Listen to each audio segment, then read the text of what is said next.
युगांतर शर्मा उपायुक्त ने महिला सफाई कर्मचारियों को लगाया पत्रकारों और जागरूक नागरिकों को रोकने के लिए।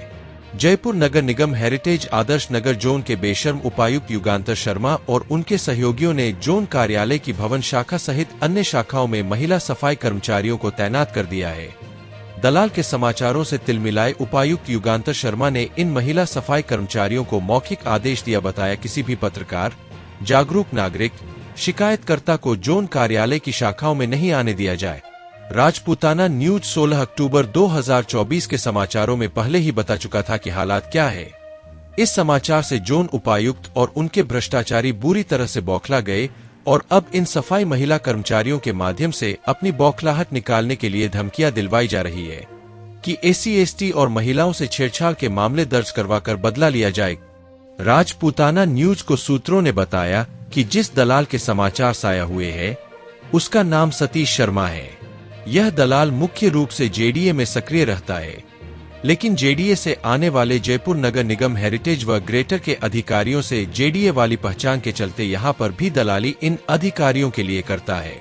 जानकारी में आया है कि वर्तमान आदर्श नगर जोन उपायुक्त युगांतर शर्मा पहले JDA में थे, जहां दलाल सतीश शर्मा उनके संपर्क में आया। वहीं से अब यह दलाल युगांतर शर्मा के साथ ही नगर निगम हेरिटेज में भी आने लग गए। दलाल सतीश का धमकी भरे लहजे में कहना था कि हाल ही में अतिरिक्त आयुक्त भी JDA से ही आए हैं और उनसे भी मेरी JDA वाली सेटिंग है। JDA के अधिकारी जिस भी नगर निगम में हो, इस दलाल की पहुंच उनके घर और कार्यालयों तक है। मजाल है उपायुक्त युगांतर शर्मा हो या कोई अन्य JDA से आया अधिकारी इस दलाल को अपने कार्यालय में आने से मना कर दे। उपायुक्त युगांतर शर्मा और उनके अधीन भ्रष्टाचारियों ने इस दलाल के लिए महिला सफाई कर्मचारियों को तैनात कर दिया ताकि अन्य कोई इस दलाल के बारे में समाचार साया नहीं कर पाए। राजपूताना न्यूज पर समाचार साया होने के बाद एक समुदाय विशेष के कर्मचारियों ने भी लामबंदी शुरू कर दी है, क्योंकि भवन शाखा में तैनात इन कर्मचारियों को लंबे समय से समुदाय विशेष के नेताओं और यूनियन के पदाधिकारियों का प्रश्रय मिला हुआ है।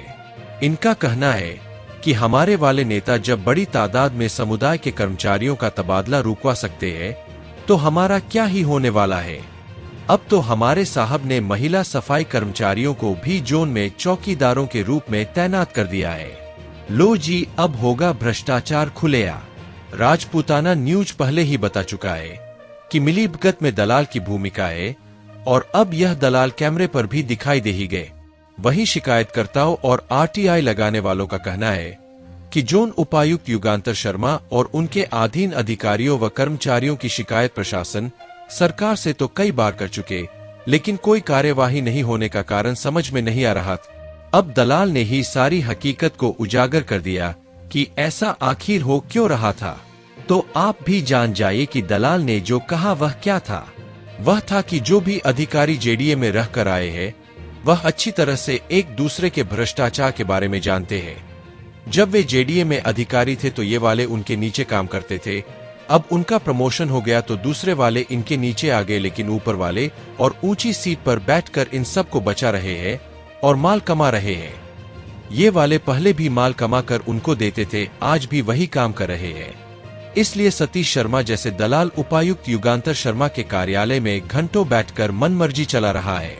नगर निगमों में नोटिस जारी कर उगाही के समाचारों को तो हमने कई बार साया किया है।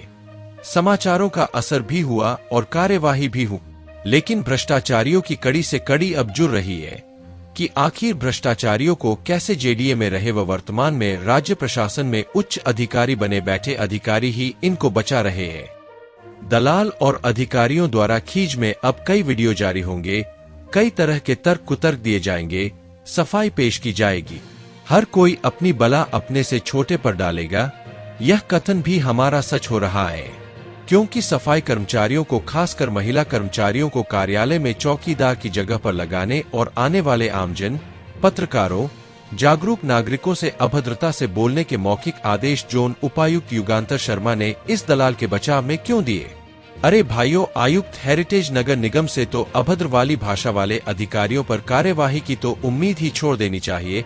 बेचारे भरी सभा में वे अधिकारियों का अभद्र भाषा का प्रदर्शन देख चुके हैं और फिर भी कोई कार्यवाही करने की हिम्मत नहीं कर पाए, तो भ्रष्टाचारियों पर क्या ही कार्यवाही कर पाएंगे। शिकायतें आती रहेंगी, दबती रहेंगी, चलती रहेंगी। भ्रष्टाचार पकड़ने वाले विभागों की भी इन भ्रष्टाचारियों पर हाथ डालने की हिम्मत नहीं है। बेचारे व्यापारियों और आम जनता पर ही अपनी खींच निकालते रहते हैं, या फिर विरोधी नेताओं, भ्रष्टाचार उजागर करने वालों, जागरूक नागरिकों की जासूसी करते नजर आएंगे। सारा मामला उजागर होने के बाद भी जयपुर नगर निगम हेरिटेज आदर्श नगर उपायुक्त ने दोषियों के खिलाफ कोई कार्यवाही नहीं की, न ही कार्यवाही की कोई अनुशंसा। उल्टा महिला सफाई कर्मचारियों को जोन की शाखाओं में तैनात कर दोषियों को बचाने का प्रयास कर भ्रष्टाचार उजागर करने वालों को मामले मुकदमों में फंसाने की तैयारी व साजिश रची जा रही है। अब आम जनता और जागरूक नागरिकों की सोच विचार बन रही है कि पर्ची वाली सरकार के ऐसे राम राज्य की किसी को कोई उम्मीद नहीं थी। हमारा भी कहना है कि मुख्यमंत्री को की जाने वाली शिकायतों के निस्तारण की जांच ही कर लो तो इन भ्रष्टाचारियों के कारनामे उजागर हो जाएंगे। जिस दिन से पर्ची वाले मुख्यमंत्री बने हैं, उसके बादे के दफल हुए मामलों पर कार्यवाही हो जाए तो शायद जनता को राहत मिल सके और भ्रष्टाचारियों से जब्त होकर मोटी रकम सरकारी खजाने में जमा हो सके। आप देख रहे थे राजपूताना न्यूज का न्यूज बुलेटिन। राजपूताना न्यूज को अभी तक यूट्यूब पर सब्सक्राइब नहीं किया है तो सब्सक्राइब करें, और इंस्टाग्राम या फेसबुक पर है तो हमें फॉलो करें और इस प्रस्तुति को शेयर अवश्य करें। आपने इस बुलेटिन को देखा और अपना कीमती समय दिया, इसके लिए धन्यवाद।